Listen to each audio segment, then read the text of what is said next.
Okay, perhaps we could call up the PowerPoint here, and we'll dig into it here. There's the website for the think tank that I run now in Sydney, Australia. I spend sort of half my time in Australia, half the time back here.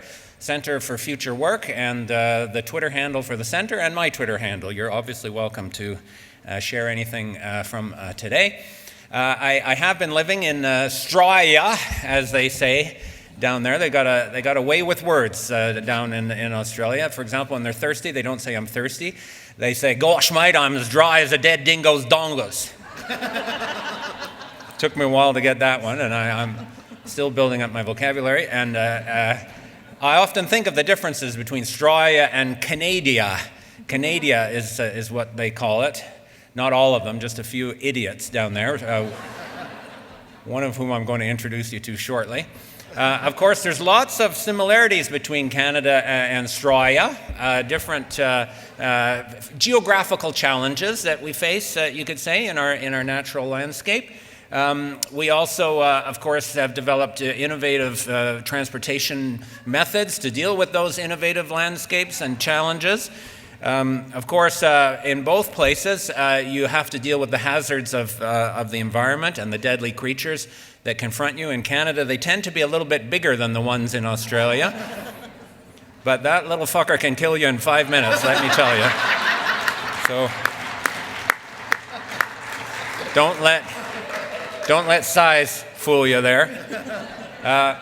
Of course, both Australia and Canada, of course, have an economic similarity in that we have both been unduly dependent, if you like, on the extraction and export of unprocessed natural resources. So the big ones in Australia, of course, are iron ore, coal. In Canada, of course, the big one now is petroleum, and we'll talk a bit about that and how this is both a blessing and a curse, and Australians and Canadians alike have to learn that. One other similarity important between Canada and Australia is each country has a remarkable proclivity to produce right-wing dickhead politicians. And I don't know if it's something in the water or, if it's tied to that natural resource thing. Actually, it probably is. So here's a dickhead politician from Australia. This is Tony Abbott, who for a short, ignominious period of time was the Prime Minister of Australia. He's the one who called our land Canada, okay, because he didn't actually pass geography in high school. And he was running for election. He was only the Prime Minister for 2 and a bit years before he was tossed out by his own caucus, believe it or not. He was running for election. He's eating a raw onion here in this picture. There's a famous picture of Tony Abbott eating an onion. Well, is that a thing, to eat a raw onion? I mean, I don't think it is, no. So, anyways, he was great bosom buddies, joined at the hip with one of our own homegrown right-wing dickhead politicians. So here he is with his buddy Stephen Harper, lovely matching shirts, boys, at some summit. I think it was an APEC summit or something like that. And they obviously were singing from the same hymn book in terms of exactly what Gil just described. The knee-jerk, warmed-over, trickle-down vision of society, that if you make things cushy for people at the top, then somehow some of that water or other liquids will trickle down on our heads. And it failed miserably, and both of them are failed politicians, although I see Stephen Harper's coming out of the closet every now and then nowadays with his buddy, Jason Kenney, back in the limelight. So, whoops-a-daisy, I didn't mean to do that yet.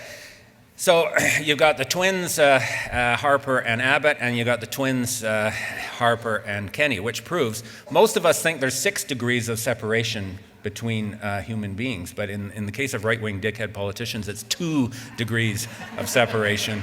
Abbott, Harper, Kenney, and we're fighting the same fight. There we go. So. Anyways, of course, I grew up in Alberta. I lived in Alberta. I know it's been tough times in Alberta with the oil downturn. I've seen a few booms and busts in my own time in Alberta. In fact, my dad was an oil man. So in a way, I kind of grew up with the oil industry. We moved around from one oil town to another. I went to school in magnificent places like Olds, Alberta. Are there any delegates from Olds today? Oh, good. All right, brother. There we go. Swift Current, Saskatchewan, and other highlights on the tour. Never lived in Fort Mac, though, and missed out on that one. In fact, indulge me for a moment. My dad is at the back of the room. I would like to introduce Jim Stanford Sr., who was an ethical oil executive. I know many of you think that was a contradiction in terms, but in my dad's case, ethical and oil executive go absolutely together. And now I'm on a tear. My mother is right beside him, Yvonne Stanford. Many of you know her. A wonderful community and social activist on basic income and other causes, and helped me get started in my life on the fight for social justice. So thank you. Thank you to them, and thank you for that welcome. So I remember when the boom went up and the bust came down, okay, I put a bumper sticker on my car, and I think some of you might have seen this. It said, "Please God, let there be another oil boom, and I promise not to piss it all away this time," okay? Which kind of is a cultural view of the world that's ingrained in Albertans, I think, because, you know, we've been up and down a few times on that roller coaster. So in my adult life, I can think of at least 5 busts from the boom and bust cycle in my adult life. That is as long as I can remember. And the interesting thing is every time the oil industry boomed and then it busted, okay, and people were laid off and lost their jobs and experienced hardship and lost their homes and suffered health and family challenges from this terrible downturn, the captains of industry and their apologists in conservative parties will always point the finger at someone else and try to find a scapegoat for what happened. So in the 1981 downturn, which some of you may remember, it was all blamed on Trudeau Sr. and the National Energy Program. Now, we could have a good debate about the National Energy Program. I can assure you as an economist, the National Energy Program did not cause the world oil downturn in 1981. A 1986 downturn was caused by indiscipline among OPEC members, and gosh, how terrible that they can't get their act together. The 1999 downturn, believe it or not, was blamed on El Nino, okay? The cyclical pattern in global temperatures. The 2014 downturn, interestingly enough, of course, was blamed on the Alberta NDP. That's obvious. And now we've got another downturn, or at least we're kind of still stuck in the mud. You could point on any number of scapegoats: the carbon tax, environmentalists, the NDPers in BC, the equalization system, or for the horrible, destructive, dangerous tendency that we're seeing flare up all over. Blame it on immigrants, who of course had nothing to do with it. So every time there's a crisis in the system, in this industry that seems to have boom and bust built into its DNA, the politicians and the captains of industry find someone else to point the finger at other than themselves, right? Now, the most curious one out of all of this, of course, was blaming the 2014 oil price downturn on the election of the Alberta NDP, because, of course, the NDP was elected in 2015, a year after the downturn started. But frankly, you know, think it through. You know, if there had been a prospect even that the NDP might be elected, clearly that would shock investor confidence to such a degree that the world oil price would collapse. So, you know, they're giving it a go. They're giving it a go. So the reality is none of those scapegoats were the problem. This is the problem, okay? We're riding an economy that is at this stage a roller coaster. And instead of every time we get to the bottom of the roller coaster saying, geez, I feel sick, let's go back up the roller coaster, right? You might want to think about how you've organized your life, how you've organized your society, how you've organized your economy, and say, is there another way to do this? So when a bubble collapses, the best response, I can assure you as an economist, is not to patch it up and hope for it to reflate, okay? And say, gosh, can we get back to the good old days when the bubble was in full bloom? Or as John Kenneth Galbraith puts it, John Kenneth Galbraith, some of you may know, he was Canadian economist, but he didn't really become famous until he moved to America and started working for John F. Kennedy's government. So he's kind of like the Shania Twain of economics, okay? Grew up in Canada, moved to the States and became famous, or the Justin Bieber, dare I say it. No, actually, the Americans can keep Bieber, can't they? Yeah, we're gonna leave him. Anyways, he put it this way: a punctured balloon never deflates in an orderly manner. Okay, so here we had this great wild time for a while in Alberta between say roughly 2005 and 2014, when everyone and their dog tried to build an oil sands plant in a remote part of the country at the same time. Gosh, that sounds sensible, doesn't it? That sounds efficient. That sounds very, very cost effective. Okay, that sounds like perfect management of a valuable resource. It's called the Klondike Gold Rush approach to economic development. Okay, and guess what? For a while, the money was flowing thick and fast, and of course, you couldn't afford to buy anything, especially in Fort Mac, with it. But it seemed like times were good. Now the bubbles collapsed, and Kenny and some of his allies in the oil industry, not all of them, frankly, to be honest. Many of the actual executives in the oil industry are a lot smarter about what the true problems are. But they're pointing, Kenny and team are pointing fingers. And I know we could have a great discussion about pipelines, and that's not why I'm here today. But whether you support pipelines or not, I think we have to have a bit of sober second thought about what we actually think would happen if more pipelines were built, and whether that truly would solve all of Alberta's problems. And there's been so much attention and focus and hot air devoted at this issue of building more pipelines, and why is the rest of the world against us and won't let us build pipelines. No one, I think, has really critically and in a balanced way thought through what does it actually mean to build more pipelines. You get some jobs in the construction of the pipeline, for sure. John Maynard Keynes said you can get jobs digging a hole in the ground and filling it back up. Okay, so that's two out of three parts of building a pipeline. You dig a hole, you put a pipeline in, you fill it back up. Not many jobs in operating a pipeline. The global price, okay, which is what's supposedly motivating everyone here, the fact that we can break out of the straitjacket of the American Midwest and get a global price for our product, is a far-fetched dream, and we have seen this over and over again. Oil is a fungible commodity. Even though there are different types of oil, the world oil market is interrelated, and to think that we can just get a much, much higher price by selling in Area A instead of Area B is absolute wishful thinking, and we've seen this before with lots of other commodities, and I'll give you another example later. And if we in fact were successful in building enough pipelines to pump out millions of barrels more per day, we are clearly going to drive down the world oil price again.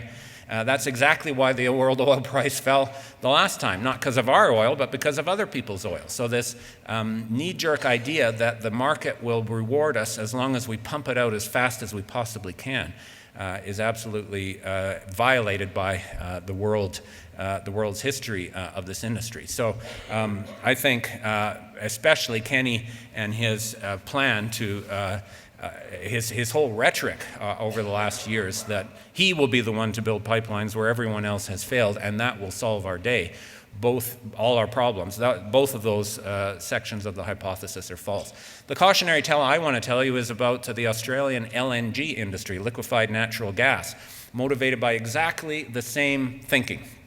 And the idea was natural gas was selling in Australia for $3. It was selling in Japan for $10. Why is all our gas stuck in Australia for $3 when we could be selling it in Japan for $10? They don't have even the same sort of regulations and limits and assessments on new developments as we do in Canada. So they went and built 7 LNG export facilities all at the same time. While we were building all those oil sands plants at the same time, Australia was building 7, if you can believe it, LNG plants at the same time. And those are humongously expensive things. Enormous cost overruns. $200 billion of cost overruns on the Australian LNG bubble. And yet they have the gall to lecture us about government spending being wasteful, and the need to be more efficient. You want to see waste in action, go and watch LNG gold rush and oil sands gold rush in northern Alberta. That's where you'll see waste in action. Anyways, guess what happened? They've got 7 LNG export facilities. They're pumping it like there's no tomorrow. Australia is now the biggest LNG exporter in the world. Guess how much LNG sells for in Japan? $3. There you go. You got it. An economist in budding right there.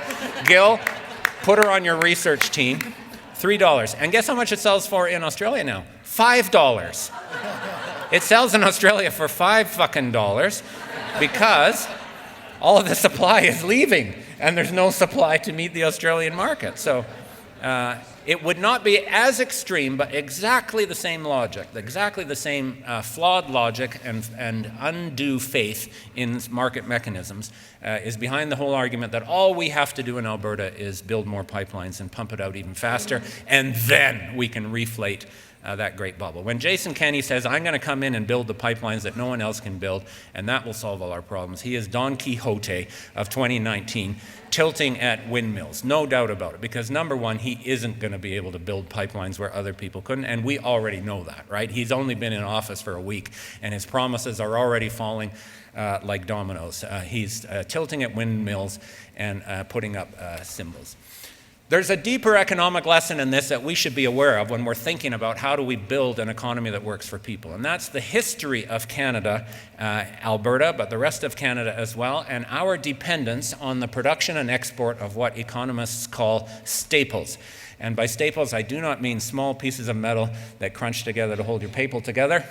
Okay, by staples in economics, we're referring to basic raw natural resources, unprocessed, that are harvested from nature and then exported typically. So Canada's first export of staples, at least after European contact, was the Vikings in Newfoundland, who harvested trees and sent them back to Iceland. I didn't know that, but I learned that recently when I visited Lanceau Meadows, this World Heritage Site in Newfoundland. They actually had a staples industry export going because there weren't any trees in Iceland. So it's amazing they had color photographs of the Vikings in the forest at that time. Those Swedes and so on, they're very, very innovative. Then, of course, we had fish, incredible riches in the fishing industry that attracted European boats to the East Coast for export. We had, of course, beavers and the rest of the fur trade that helped to bring contact and development to the interior. Wheat, of course, and other bulk agricultural products have been a long-time staples product. Early mining and minerals. And of course, more recently, petroleum and bitumen. So we have a whole history, and there's a whole school of economics, Canadian political economy, that has studied the boom and bust cycle, these various waves of staples development and how they've shaped Canada's economy over this time. And it's not all bad. There's huge benefits to these industries. They have stimulated investment, jobs, regional development. They had a crucial role to play in the building of Canada as a nation, in developing communities, transportation, infrastructure, and so on. But we have to be thoughtful about this and recognize that there's lots of downsides to an economy that's unduly dependent on extracting staples resources, not adding value to them, not processing them, just gathering them together and then sending them away. Sending them away, then making some money, and buying stuff back from the people who took our staples and then processed it and added value to it. So those downsides of a staples-based economy, I think, are familiar to anyone who grew up in Alberta. Wild swings in the prices of the staple products. Huge swings in foreign demand for the staples that we produce. Enormous costs for investing in the infrastructure that's required to facilitate the export of staples. Conflict and injustice with Indigenous peoples who always come in contact with staples development. The environmental consequences of staples, of thoughtless, knee-jerk, maximized staples production. And this isn't new. We ran out of fish stocks on the East Coast because nobody was thinking about how long could this carry on for. Of course, there's a new dimension to this challenge now with climate change. The lack of diversification of the economy, where you put so many eggs in one basket. The dependence on foreign capital to develop these staples, because they come here with one thing in mind, getting our resource and making as much money out of it as they can. That is not who you should trust the development of your whole society to. I laugh at this one every time Jason Kenney gets on TV and talks about foreign money in our system. You want to see foreign money, look at the billions and billions of dollars of foreign capital invested in extracting our resources for as little as possible and doing as little with them except getting them out. You know, if you want to see perverse foreign dominance and perverse foreign influence in our society, that's where he should be turning his attention. too. So you get things like foreign owners of the bitumen who are not the least bit interested in doing with it anything with it in Alberta because they just happen to own the refineries on the U.S. Gulf Coast where they actually are going to do something with it. That is perverse foreign influence. The other piece of it we've just got to think about is for how long can we dig stuff out of the ground, sell it to others, and use the revenue to buy back the very valuable, innovative, technology-intensive, forward-thinking products that other countries make with our resources. And in the long run, you don't have to be a PhD economist to understand that's a losing economic proposition. Okay? When we harvest anything, whether it's petroleum or timber or other minerals, or agricultural products, or fish, and then give it to someone else to do all the other work with, the processing and adding value, and then buy it back, how do we think that's going to happen? Because guess what? We're buying it back for a lot more than we sold it for. And in the long run, even if it's interrupted by temporary booms in the prices of our staples, in the long run, that's a losing proposition. A very important and highly technical case study in the risks of staples development is, of course, provided by this little creature, the beaver. Of course, this was one of Canada's great staple industries for a while, right? And we don't export beaver pelts anymore. Okay, and this is worth thinking about. Why not? I can assure you it isn't because we ran out of beavers, okay? We definitely didn't run out of beavers, right? In fact, you can't get rid of the fucking little things, right? If you've got one. So we haven't run out of beavers, okay? But what happened, okay? People stopped wanting beaver pelts, right? Technology changed and tastes changed, and lo and behold, this natural thing that we thought we could just grab and sell to someone else wasn't worth so much anymore. Now, if Lord Jason Kenney had been in charge back then, okay, when the beaver industry was facing challenges because of changing technology and changing tastes, this is my very crude attempt at Photoshop here, okay? He would not have said, maybe we should learn to produce other stuff, okay? Or maybe we should try to get as much value for our beavers as we can while the demand is still there, right? Instead of just trying to flood the world market, to respond to a downturn in demand by selling even more, right? Not very thoughtful. He would have pointed the finger. He would have said, "Cursed New Democrats hath shattered thy faith of royal courtiers in the Commonwealth's supply of beavers," or something like that, right? So there's actually a serious lesson of the beavers. I'm going to trademark this. The lesson of the beavers. Any economy based on getting stuff from nature, harvesting it, not processing it, and just selling it to others is incredibly vulnerable. Because you're always subject to changes in tastes and technology that will undermine the demand for those natural products. It's occurred in the past, and it will occur again. And it will occur to our staples today. No matter how much we stand up and tilt at windmills, no matter how much we point fingers at environmentalists and others, the reality is the world is going to stop using oil. Canada is never going to run out of oil, just like we never ran out of beavers. But the rest of the world is going to stop wanting our oil. Okay, and we better think about how to handle that problem. And raging against environmentalists and so on is not going to solve that problem. If we get ahead of the process, and there are, believe it or not, places in the world that do produce oil that are thinking down the road, then we can position ourselves for maximum benefit. If we just deny that it's happening, stick our heads in the sand and point fingers, we will absolutely be left behind. And this is the fundamental flaw, I think, in enormous weakness in Jason Kenney's vision.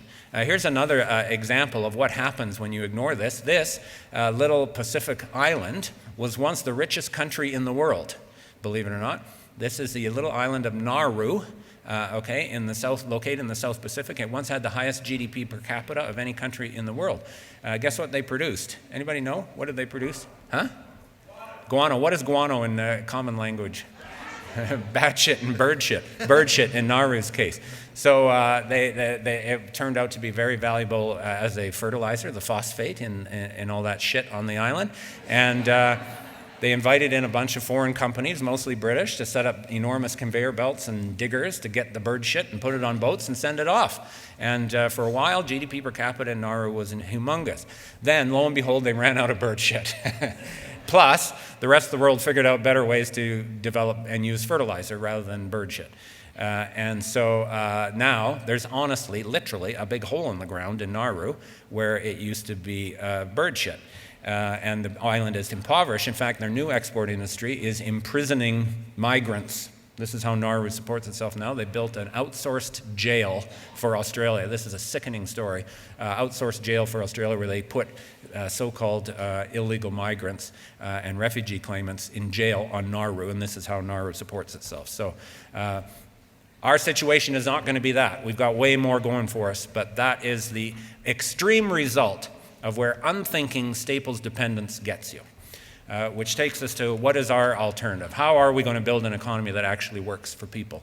Obviously, staples are important in Alberta, and there's many benefits that come with our natural resources. But first of all, dispense with the idea that Alberta is oil and nothing else than oil. That is an insult to the vast number of Albertans who produce so many goods and services, so much technology, so much innovation, so much value added in their jobs.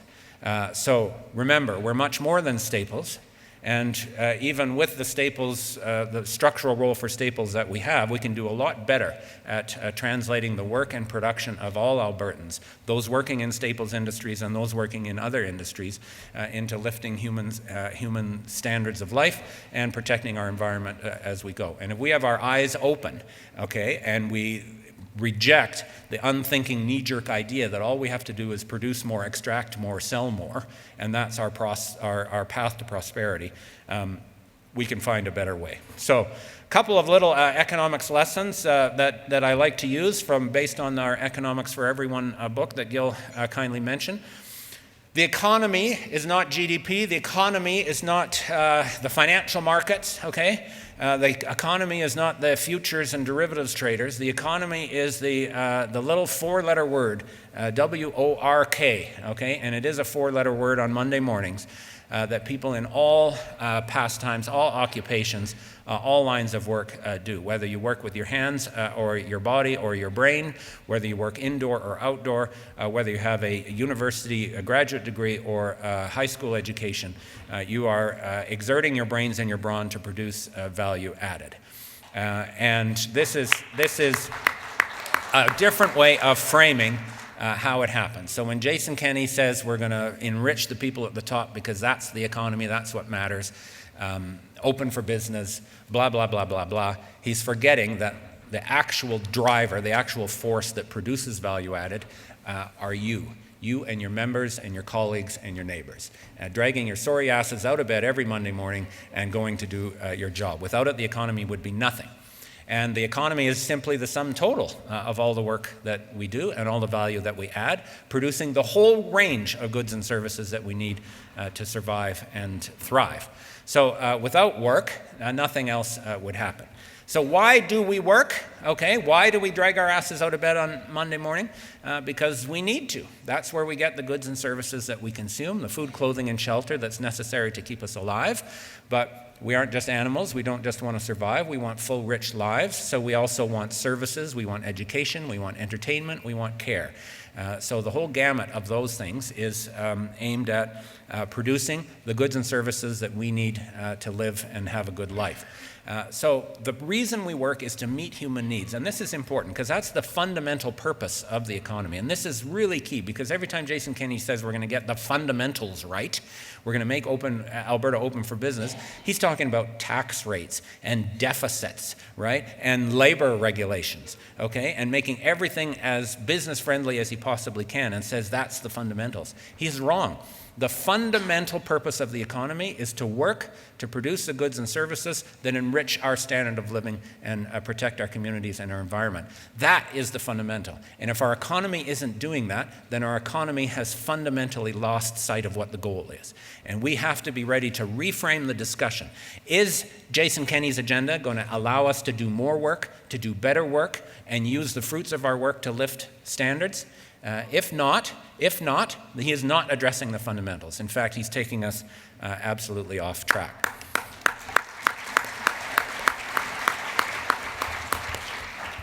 So the way the economy works is we start with a natural environment, a planet that we're lucky enough to inhabit, and the resources, the water, the air, the minerals, the things that grow as our inputs. And then we use our brains and our brawn, our capacity to do physical work and our capacity to think and conceptualize and solve problems, to transform those things that we harvest from nature into useful goods and services. And that should be the litmus test of any economic strategy that we're imagining.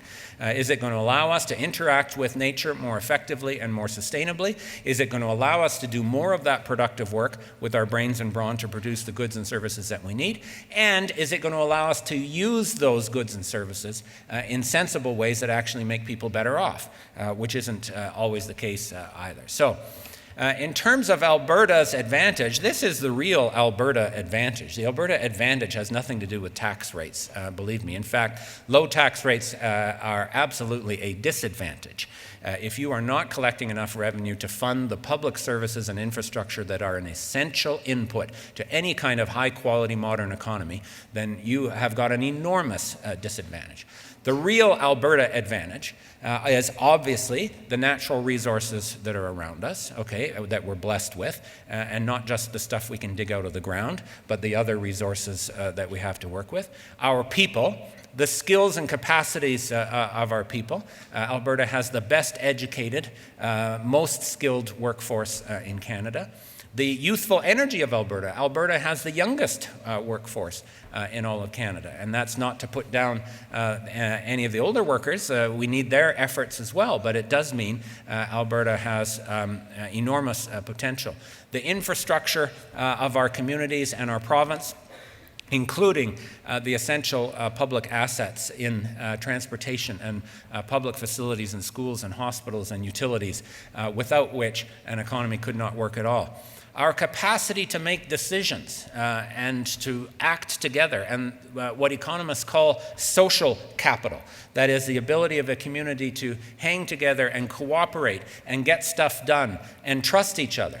Economists have finally woken up to the fact that these things actually matter, okay? That it isn't a situation of individuals out trying to rip off the person they meet and make as much as they can out of every trade. In fact, we all have to work together and have confidence in our ability to get things done together.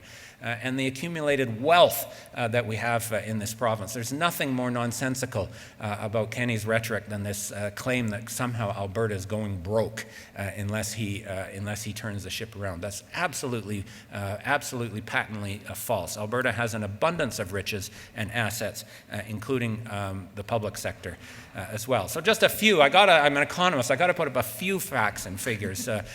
Forgive me if the graphs start swimming in front of your eyes because of all the fun you had last night. Okay, just do what you do on the roller coaster. Close your eyes and breathe deeply.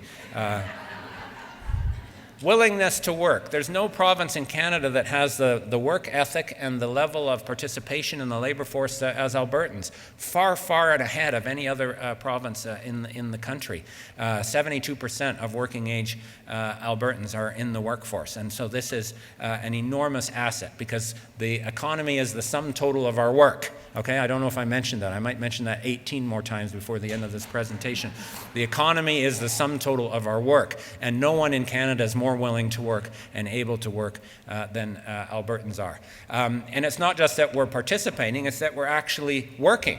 So we are engaged in work.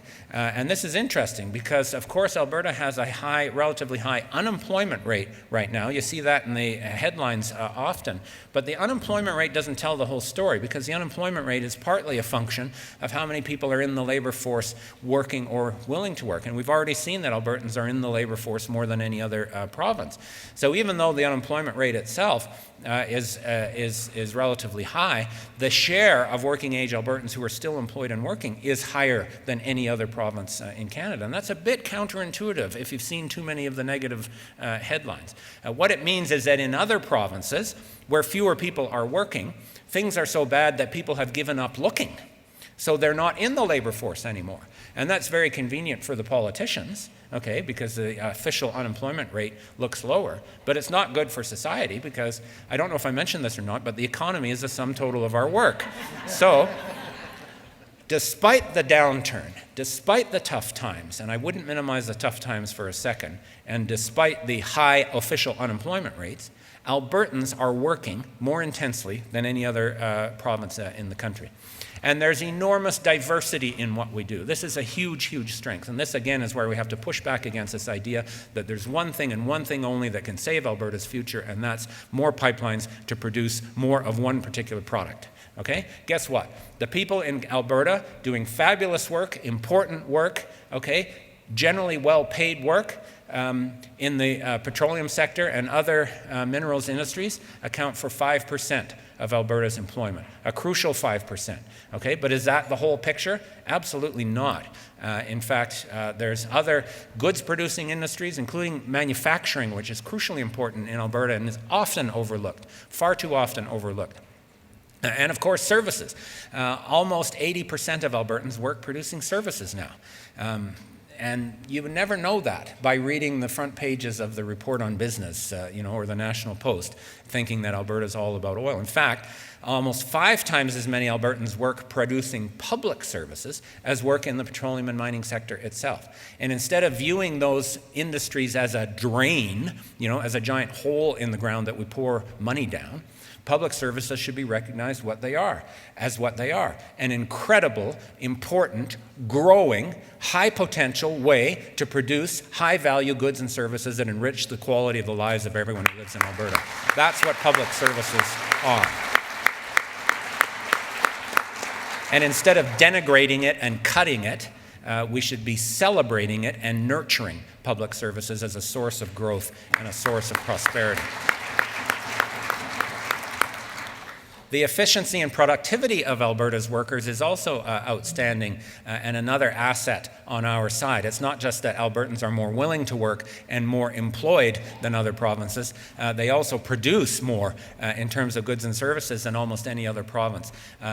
The only province with slightly higher output per worker is Newfoundland and Labrador, and this is because Newfoundland and Labrador, their economy is kind of like a modern-day Nauru, to tell you the truth. They've got all this offshore oil and gas production that has hardly any workers on those platforms now that they've been built. The oil is pumped up and never sets foot in Newfoundland, okay? And all the jobs associated with value added are offshore, but it makes Newfoundland's output per worker look very high. So that's quite a misleading statistic. Alberta's economy is much more broad-based and diverse. So that's another asset. Now, Albertans have fought like hell to get a decent standard of living, and our wages are relatively good here, not thanks to Jason Kennedy, not thanks to the captains of industry, but thanks to working people who banded together and fought through their unions for decent, fair wages, and in society for minimum wages and other policies. That's why Albertans are well paid, because we fought for it and won it. But despite the relatively high level of earnings, labor compensation as a share of the total pie that workers in Alberta produce is relatively low. Less than 50% of the total pie in Alberta goes to workers in the form of wages and salaries and fringe benefits, lower than most other provinces. So when anytime Jason Kennedy comes and says, the minimum wage is too high, wages are too high, labor costs are too high, let's pull up this graph and say, actually, labor costs are low relative to the total wealth that workers are producing, and we've got room for better living standards and not for so-called tightening our belts. We've also got room to pay for those public services that I mentioned are so important, not just to our quality of life, but to our economy and to our labor market. So Alberta's provincial government program spending is smaller as a share of provincial GDP than any other province. And this claim that we can't afford first-rate schools, and we can't afford first-rate hospitals and healthcare, and we can't afford first-rate public infrastructure I'll use a technical term from economics for this. It's absolute bullshit, okay? Bullshit is a technical term. It means hypothesis unsubstantiated by empirical verification, okay? Just to define the terms, Alberta could substantially increase its spending for those public services at the provincial level and still be below average for the whole country. Same goes for the debt. And I'm going to finish the charts and graphs on this note with the debt issue because it takes up so much airtime. Alberta's provincial debt as a share of GDP is all of 8%. It's much smaller than any other province, and there's so much obsession with the dangers of debt and balancing the budget as soon as possible and paying down the debt shows that people have missed what has happened in the global economics profession in the last decade.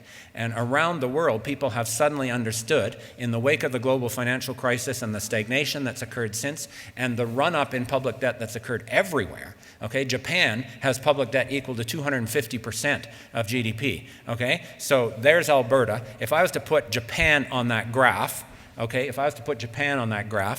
I would have to extend the graph, okay, there, here.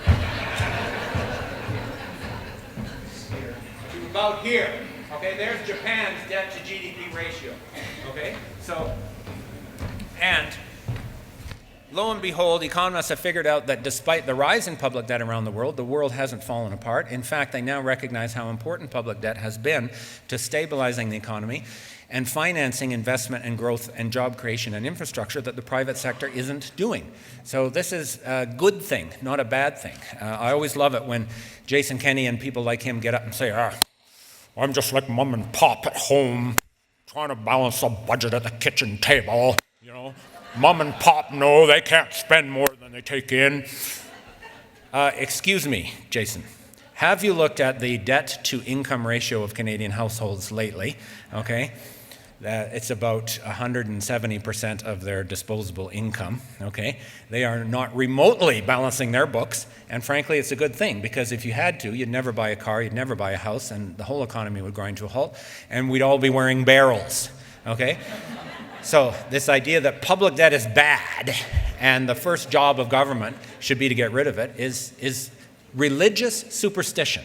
Religious superstition. That's exactly what it is. So let's connect the dots. Albertans have tremendous assets on our side. We've got incredible natural resources. We've got incredible human resources, tremendous potential and willingness to work, tremendous skills, efficiency, and productivity. Part of that's in the petroleum industry. About 5% of the jobs are in the petroleum industry. Very important jobs. Very important that we make the most of it and manage that industry well. But 95% of the jobs are doing something else. And our overall challenge is to mobilize those assets that we've been blessed with, to put more people to work, to have them work better, and then use the output of their work to lift people's living standards and protect our communities and our environment. That's an economy that works for people. In my book, Economics for Everyone, if you Google it, there's all kinds of stuff on free. I'm honestly not selling books here, okay? I don't get any profits from the book anyway. Google Economics for Everyone. There's lots of materials for free on that site that you can check out. I propose a vision called a high investment sustainable economy, which is where you would use all of the policy levers of government. You get all your ducks in order, in essence, including fiscal policy, budgets, macroeconomic policy, big investments in public and private capital, including infrastructure, innovation, skills, industrial development so that we diversify our economy, and so on, and get them all going in the same direction, all the cylinders firing, to get more investment coming, more jobs from that investment, and then manage the investment so that it works. And part of the story in Alberta is going to have to be focusing less on digging stuff out of the ground as fast as we possibly can and shipping it to someone else, and more on how do we take the resources that we have, including our non-renewable resources, and manage them and use them to get the most value possible from them. And there's lots of lessons for that. Instead of focusing on maximizing short-term unprocessed production, we should be looking at how do we get the most value for this resource that, number one, is non-renewable, okay? But more importantly, number two, people are going to stop wanting. Okay, no matter how much as we tilt at windmills, the reality is most of that oil is never going to be produced. So let's get as much value out of it as we can, rather than get as much out of the ground as we can. Those are two very different things. So that means planning and managing production so that it's sensible. It means getting more value added associated, obviously, with the refining and processing and transformation of those products. And the previous government here in Alberta did, I think, a fabulous job at pushing the envelope and getting more investment in refining and processing. It also means more value added in the inputs to those operations. So instead of buying all of those giant trucks and other incredibly expensive capital assets that are used in the oil sands, okay, from scab hiring, union busting Caterpillar based in the United States, okay, let's start to make some of that stuff ourselves, okay, and it won't happen by itself. It'll happen because we make it happen.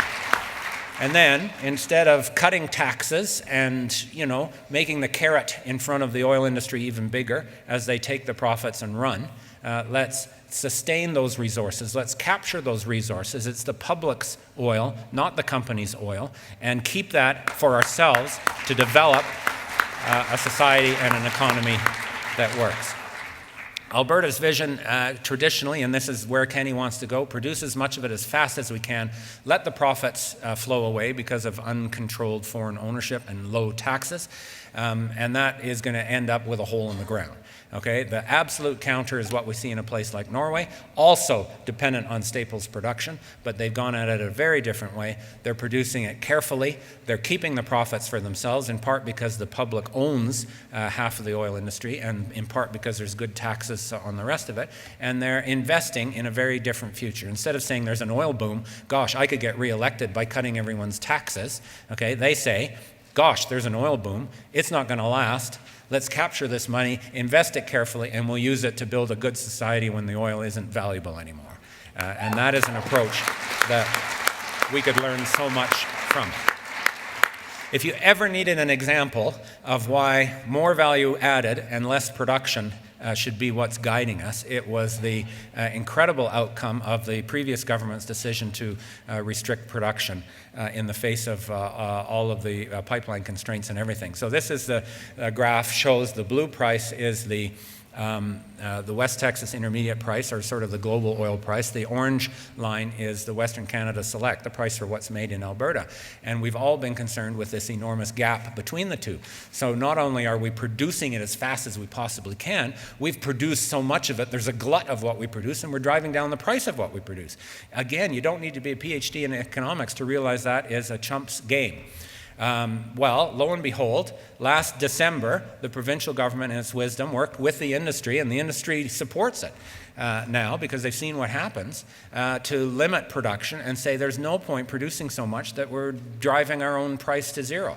And overnight, the price went up by over $10 a barrel. That is a much bigger boost to the price of what Alberta produces than you could ever hope for by this fantasy of a pipeline to tidewater and capturing the global price. Okay, I can absolutely assure you this has been much more effective at enriching and maximizing the value from this non-renewable resource. And that's just one example of how focusing on value rather than volume is what we should be doing. So if I was to wrap all this up in terms of a plan, we are going to continue to use non-renewable resources, including petroleum, in Alberta for the foreseeable future. No doubt about that, but we should be eyes open about what the long-run prospects for that industry are. We should plan to make the most of that industry while it's relevant.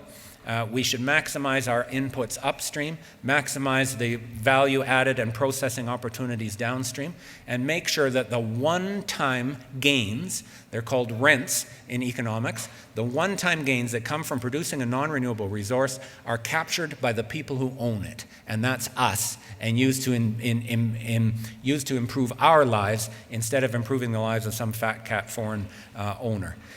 We have to, Thank you. At the same time, we have to be investing in all other industries, the other places where 95% of Albertans work, including sustainable resource industries, including sustainable energy, but also other forms of good production and services, and recognize that public services are a source of value and opportunity, not a cost. We need to invest hugely in our physical and social infrastructure, and at a time when private investment is weak, the public sector's ability to borrow money at virtually zero interest. Okay? When I say zero interest, I mean zero interest in real inflation-adjusted terms. The rate of interest that Alberta pays on new bonds is somewhere between 2 and 3%. The rate of inflation is around 2%. So you're borrowing almost for free. And that is exactly the time to invest hugely in transportation, sustainable energy, utilities, and public services. It will be an enormous game changer in terms of labor markets and job creation, but also positioning the economy for long-run possibilities. And then recognize the wealth is not going to trickle down. It never trickles down. The only thing that comes down to us is what we can reach up and grab. Okay, that's how it happens. And we need to have a plan, a proactive plan that shares the wealth and ensures that all Albertans benefit. In contrast to that, this is, I think, an honest summary of Jason Kenney's vision for Alberta's economy. I mean, I read the platform, and I actually tried to pick out the key things. So build lots of pipelines. He's tilting at the windmill there. Cut corporate taxes. That's the centerpiece of his whole economic plan. That's the thing that comes up time and time again. We'll cut taxes. We're open for business. Capital will come flooding in. The benefits will trickle down to us. It's warmed over trickle-down theory. Freeze public spending, which we all in this room know means cut the real value of education and healthcare services and cut the jobs of people who work there. Obviously, a big focus on attacking labor regulations like the minimum wage, the overtime rules, of course, and attacking unions. I think we all know where he's going on that one. And then he's got lots of airspace dedicated to virtue signaling. You know, all of these wonderful hot-button things he's going to do, his war room, his referendum on equalization, this horrible thing with the gay-straight alliances, injection sites that are going to cost lives if he has his way, all these hot buttons. So what is this going to mean for the actual economy and actual jobs? Well, the pipelines aren't going to happen, okay? The corporate taxes are not going to create jobs. We've seen the international evidence time and time again. They will enrich the owners of corporations who will save the money and sock it away, okay, in their cash hoards, literally. And in fact, it is negative for the economy because lower corporate taxes, higher corporate profits, if they're not matched by new corporate investment, is actually a drain of purchasing power out of the macroeconomy. So you'll actually get potentially a weaker economy from that. Freezing public spending, of course, is going to mean restraint and job losses. Attacking labor rules and attacking unions simply means Albertans are going to get an even smaller share of the pie that we produce, which means consumer spending will be even weaker, which means that even more restaurants and retail shops will go out of business. To be dead honest, as an economist, looking at his plan, the one thing that could actually create work is this one, the virtue signaling. He's going to have at least 30 people working in that war room, okay? And there are several hundred people who are going to be hired on a temporary basis to run that equalization referendum, okay? Literally, out of the things on that list, this is the only one I can see that would actually create any work at all. But as a vision for the province, it's absolutely bankrupt. I will say, as a trade unionist and a citizen of the whole country, you folks have an enormous responsibility here, because Kenney's plan on the agency fees and this idea of dividing union activity into two things, I know Gil talked about it yesterday, the bargaining and the activism. This is his first attempt to go after the RAND formula and to bring right-to-work rules to Canada. And that will be a hideous disaster for workers in Alberta, not just union members, but all workers whose ability to reach up and grab some of that wealth will be dramatically sacrificed if this goes ahead, and it will be a huge, huge injury to workers across Canada. So I will just say from the bottom of my heart, you've got so many fights ahead of you, but preserving the democratic right of working people to come together, vote on a contract, pay their dues collectively, and use that money every way to strengthen the economic and political position of workers. Job one. Job one. And you can count on the movement across Canada, and your victory will be everyone's victory on that. So let me sum up. You've been awfully, awfully, awfully patient with The Economist at 9 o'clock in the morning, stimulants or no stimulants. The solution is actually pretty damn simple, to tell you the truth. The economy is the sum total of the work that we do. I can't remember, did I mention that? So if we want a better economy and one that works for people, we've got to put more people to work. We've got to get them producing things that matter, including the caring and human and public services that enrich our lives. We've got to carefully manage all our resources, non-renewable and renewable alike. And then we've got to share the wealth that we produce to meet human needs and protect the environment. That is a plan for an economy that will work for Alberta, and you are the people who can go out and win it. So thank you very much for what you're doing. Godspeed in the next years ahead. So.